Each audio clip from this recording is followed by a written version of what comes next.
Hi guys, welcome to village girl Soni channel. कैसे हो आप सब? होप आप लोग अच्छे होंगे। तो मैं कोशिश कर रही हूँ कि इंग्लिश से रिलेटेड आपके मन में जो भी डाउट हो उसको मैं क्लियर करूँ, है ना। तो एक क्वेश्चन बहुत ज़्यादा पूछा जाता है, दीदी वो कैब कहाँ से करें, कैसे करें, किससे करें, ताकि वोकैबुलरी हमारी सही हो जाए और हम अच्छा स्कोर करें। देखो, वोकैबुलरी का काम कहाँ कहाँ आता है। वोकैबुलरी का काम आपका आएगा एंटोनिम, साइनोनिम, ठीक है।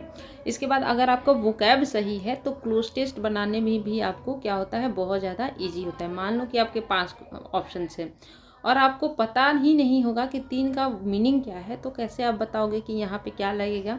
तो यानी कि आपका एंटीनोम, साइनोनिम, क्लोज टेस्ट, इसके बाद एरर डिटेक्शन में भी हमारे काम आता है, क्योंकि कई बार वोकैब का भी एरर डिटेक्शन पूछा जाता है, वर्ड मीनिंग का, स्पेलिंग मिस्टेक का, स्पेलिंग मिस्टेक का पूछा जाता है। इसके बाद अपना पैसेज में तो काम आएगा ही आएगा, क्योंकि जब तक आप वोकैब नहीं जानोगे तो पैसेज का पूरा मतलब समझोगे कैसे। इसके बाद क्वेश्चन आंसर में भी काम आएगा, क्योंकि क्वेश्चन आंसर में भी अगर आपके वोकैब अच्छे होंगे तो क्वेश्चन समझोगे, तभी तो आंसर आप ढूंढोगे ना। तो vocab is very important for our preparation. अब वो कैब करना कैसे है। मैंने जब स्टार्ट किया था तो मैंने क्या किया था, मुझे चूँकि कोई बताने वाला नहीं था, तो मैंने एक डिक्शनरी ले लिया और लगी मैं रट्टा मारने कि इसका एंटीनम ये, इसका साइनोनिम ये। तो एक बात बताओ, डिक्शनरी क्या होती है, हज़ारों पेजों की होती है, 1000 पेज। अब एग्जामिनर इतना उनके पास इतना सेंस होता है कि जब 1000 पेज हैं, है ना, 1000 पेज हैं, तो बच्चा कितना याद करेगा। तो वो क्या करते हैं, क्वेश्चन कैसे पूछे जाते हैं, ठीक है, समझो चीज़ों को। ये सारी बातें आपको कोई नहीं बताता है। क्वेश्चन आपको कैसे पूछे जाते हैं, मान लो कि आपने एडिटोरियल पढ़ा, और एडिटोरियल में क्या होते हैं कि वर्ड्स रिपीट होते हैं, जैसे कि वर्ड्स जो होते हैं वो ऐड किए जाते हैं एडिटोरियल में। जैसे कि मान लो कि एस्टेब्लिशमेंट आया आपका एडिटोरियल में वर्ड। अब ये जो एस्टेब्लिशमेंट है ये आपका पूछा जा सकता है, क्यों, क्योंकि ये अभी चर्चा में है। रिस्ट्रेन आपका चर्चा में है, टर्म आपका चर्चा में है, सोलिडरिटी आपके चर्चा में है, कॉल फॉर आपके चर्चा में है। ये सारे वर्ड, स्ट्रेंज आपके चर्चा में है, चार्ज चर्चा में है, स्पॉन्सर चर्चा में, कोऑर्डिनेटेड चर्चा में है, पुट आउट चर्चा में। यानी कि ये सारे वर्ड्स क्या है, चर्चा में है। यानी कि ये क्या होते हैं, वो कैब में, एडिटोरियल में पूछे जाते हैं, ठीक है। अब ये बताओ कि जब ये एडिटोरियल में ये जो वर्ड होते हैं ये रिपीट होते हैं, जैसे कि यही वर्ड आपका द हिंदू में आएगा, यही वर्ड आपके और भी न्यूज़पेपर में आएंगे, और यही वर्ड आपका न्यूज़ चैनल वाले भी बोलेंगे। क्यों, क्योंकि ये सारे वर्ड्स हमारे क्या है, लेटेस्ट है ना। अब जो लेटेस्ट वर्ड मीनिंग होते हैं वो आपके रिपीट होते हैं। कैसे, देखो, जैसे मैंने एक वर्ड उठाया, रिस्ट्रेन। रिस्ट्रेन मतलब होता है दूरी, ठीक है, कंट्रोल करना। एडवेंट मतलब होता है स्टार्टिंग, आगमन करना, arrival, appearance, emerge, occurrence, down, ठीक है। डिप्लोमेसी मतलब होता है कूटनीति। इसके बाद हम लोग ले लेते हैं आउटरेज, मतलब होता है आक्रोश। इसका मतलब होता है इंडिग्नेशन, फ्यूरी, एंगर, रेज, ठीक है। इसके बाद हम लोग ले लेते हैं टर्म, मतलब वर्णन करना, कॉल फॉर मतलब मांगना, ठीक है। ये सारी चीज़ें हमने ले ली। अब क्या होगा कि आप ये सारे वर्ड अगर आज पढ़ रहे हो, आज है कितना, 12 फरवरी, आज ये सारे वर्ड्स आपको कहाँ मिले, एडिटोरियल में मिले। ये आपको फिर से रिपीट होंगे, या तो इसके अगले दिन, या तो उसके अगले दिन, या तो मतलब 7 दिन में ये फिर से रिपीट होंगे, ठीक है। और उसके आगे भी ये रिपीट होते हैं। तो इससे क्या होता है कि इससे यही वाले वो वर्ड मीनिंग आपको याद करने हैं जो कि आप न्यूज़पेपर से निकालते हो, जो कि आप न्यूज़पेपर में पढ़ते हो, जो कि आपके लेटेस्ट वर्ड मीनिंग है, वही वोकैब आपको करने होते हैं। इसके अलावा आप डिक्शनरी से बिल्कुल भी नहीं पढ़ेंगे। ये नहीं कि डिक्शनरी उठा लिया और पढ़ने लगा, बिल्कुल ही गलत वे। ये आपका बहुत ही लॉन्ग प्रोसेस है, फिर सिलेक्शन में बहुत ज़्यादा टाइम लगेगा। तो डिक्शनरी का यूज़ आपको बिल्कुल भी नहीं करना है, ना के बराबर, ठीक है। 0% यूज़ है डिक्शनरी का। अब आखिर याद कैसे करना है, ये बात आते हैं। देखो क्या है कि आज मुझे मिला ये सारे वर्ड मीनिंग, ठीक है। जैसे मार्क मतलब मनाना, sponsor, coordinated, put out, retract, valid, given, ठीक है। मान लो आज मुझे 20 मिले और 23 मिले, ठीक है। क्योंकि बहुत सारे बच्चे बोलते हैं कि दीदी 20-20 वर्ड मीनिंग्स मुझे मिल जाते हैं, याद नहीं रहते हैं। ओके, ठीक है, कोई बात नहीं है। अब मुझे मिला इस्टेब्लिशमेंट। इस्टेब्लिशमेंट जैसे ही मैंने गूगल में ट्रांसलेट किया, इसका मतलब और भी साइनोनिम वहाँ पे आ गया, जैसे आउटफुट हो गया, ग्रुप हो गया, ऑर्गेनाइजेशन हो गया। तो मैंने वहीं पे देख लिया कि हाँ, इसका ये और भी मीनिंग होता है। इसके बाद मैंने क्या किया, रिस्ट्रेन मतलब देखा संयम, कॉल फॉर मतलब मांगना, ठीक है। तो ऐसे करके मैंने गूगल ट्रांसलेट पे 20 का वर्ड मीनिंग मैंने देख लिया। अब क्या हुआ, देखने के बाद मैंने उसको 2-4 बार और रिपीट कर लिया, जैसे एडिटोरियल को फिर से रिपीट कर लिया ऊपर से नीचे तक। 1-2 भी तो वर्ड मीनिंग आपको याद हुए, मान लो रिस्ट्रेंट का ही याद हो गया, बाकी नहीं याद हुए।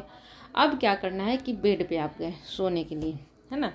जैसे ही आपने अपनी आंखें बंद की, है ना, आप उस एडिटोरियल को रिकॉल कीजिए अपने मन में कि आज सुबह में मैंने ये एडिटोरियल पढ़ा था, तो ये वर्ड मीनिंग मुझे नहीं आए थे, उसका हिंदी मीनिंग क्या है। यानी कि आप अपनी आंखें बंद कीजिए और वर्ड्स को सोचिए कि आज मैंने गूगल ट्रांसलेट में कौन कौन से वर्ड पेस्ट किए थे। उस वर्ड को सोचने के बाद उसकी हिंदी निकालिए, यहाँ से पूछिए कि आज मैंने पढ़ा था, इसकी हिंदी बताओ, ठीक है। उसको रिकॉल करने की, जब तक आपको नींद नहीं आ जाता है तब तक आपको रिकॉल करना है कि आज मैंने ये वर्ड पढ़ा था सुबह में। 20 में से 5 भी तो आपको याद आएंगे, ठीक है। सोने के पहले आपने 5 को रिवीजन कर लिया, अब उस 5 को आपको 3-4 बार और रिपीट कर लेना है। ये मत सोचना कि 20 में से 20 रिकॉल हो जाएंगे, नहीं होंगे।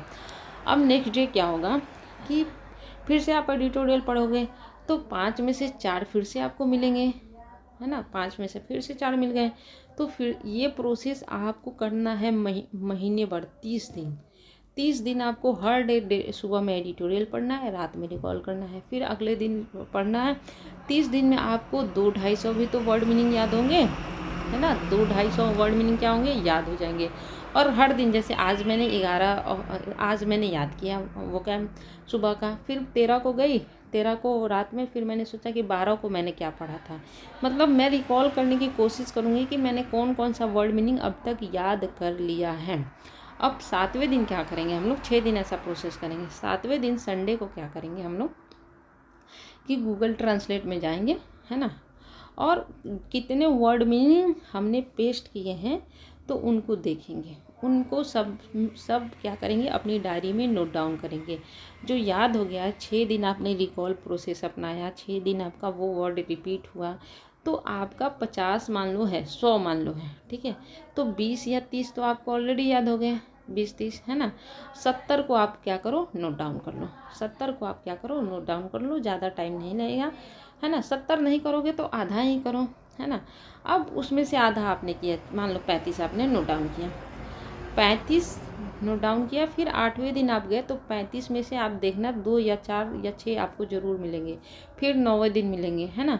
कुछ ना कुछ आपको वर्ड मीनिंग ये मिलते ही रहेंगे, क्योंकि वर्ड्स मीनिंग ऑलवेज रिपीट्स, ठीक है। तो हमेशा क्या होते हैं, ये रिपीट होते हैं। तो हमें ये फिर से आपको कहीं ना कहीं किसी ना किसी न्यूज़पेपर में, एडिटोरियल में, समाचार में पढ़ने को मिलेंगे ही मिलेंगे। इससे क्या होगा, ये आप प्रोसेस करोगे रिकॉलिंग का, है ना, राइटिंग का, कौन कौन सा याद हो गया उसको छोड़ देना है, कौन कौन याद नहीं है उसको गूगल ट्रांसलेट से पेस्ट करना है, लिखना है डायरी में। फिर डायरी में लिखने के बाद आपको जब भी टाइम मिले उसको एक आध बार पढ़ लिया करो कि ये सारी चीज़ें हमने डायरी में लिखी थी। मान लो कि खाना खा रहे हो, खोल के पेज ऐसे पढ़ लिए, है ना, पेज अपना पलट रहे हो, पढ़ रहे हो, खाना खा रहे हो, मान लो कुछ भी कर रहे हो, है ना। तो आप जिसमें मल्टीटास्क कर सकते हो तो वहाँ पे आप मल्टीटास्क का यूज़ कीजिए, डायरी अपना ओपन कीजिए। ये अब ये बताओ, इतना करने के बाद आपको वर्ड मीनिंग याद नहीं होगा, वो कैब आपके स्ट्रॉन्ग नहीं होंगे, बिल्कुल स्ट्रॉन्ग होंगे, ना का सवाल ही नहीं है। और ये सारी चीज़ें, जैसे मैंने बोला फ्लोरेसिंग, ठीक है, स्ट्रेंज मतलब होता है अजीब। जैसे ही मैंने यहाँ पे गूगल ट्रांसलेट किया तो यहाँ पे हो गया अजीब। अब मैं इसका गूगल ट्रांसलेट में देखूँगी कि क्या और क्या क्या हो सकता है, वियर्ड हो सकता है, ऑड हो सकता है, बिजारे हो सकता है, अनयूजुअल हो सकता है, अब नॉर्मल हो सकता है। तो जो वर्ड मीनिंग आपकी ये सारी चीज़ें दी जाती है ना गूगल में, वो लेटेस्ट होती हैं। तो वहाँ से आपको साइनोनिम्स भी देख लेना है कि इसका ये और मतलब होता है, और उसको याद करने की कोशिश करना है। और मन करे तो साथ ही साथ आप लिख भी सकते हो। बाकी स्ट्रेंज आया ना तो फिर एडिटोरियल में वियर्ड, ऑड, बिजारे भी आएगा। यानी कि वर्ड्स तो आते ही हैं एडिटोरियल में, उसका अपोजिट भी आता है। मान लो आपका वियर्ड आ गया, ठीक है, कभी एडिटोरियल में वियर्ड आ गया, तो जब आप इसको कॉपी पेस्ट करोगे तो स्ट्रेंज भी तो उसमें आएगा, उसका जैसे साइनोनिम नीचे आएगा तो उसमें स्ट्रेंज भी दिखाएगा। तो ऐसे जो प्रोसेस होगा ना, उससे आपका क्या होगा, वोकैब क्या होगा, स्ट्रॉन्ग होगा। ऐसे ही मैंने अपना किया था, मैंने पूरा एक डायरी वोकैब का याद कर लिया था। और बहुत ही इंटरेस्टिंग चीज़ें हैं ये, प्रोसेस में लाइए, बहुत ही आपको बेनिफिट होगा। और फिर आप बताना कि दीदी बेनिफिट हुआ कि नहीं हुआ। और बस ऐसे ही मैं आपसे छोटी छोटी चीज़ें शेयर करती रहूँगी और आप लोग प्लीज़ इसे इम्प्लीमेंट कीजिएगा।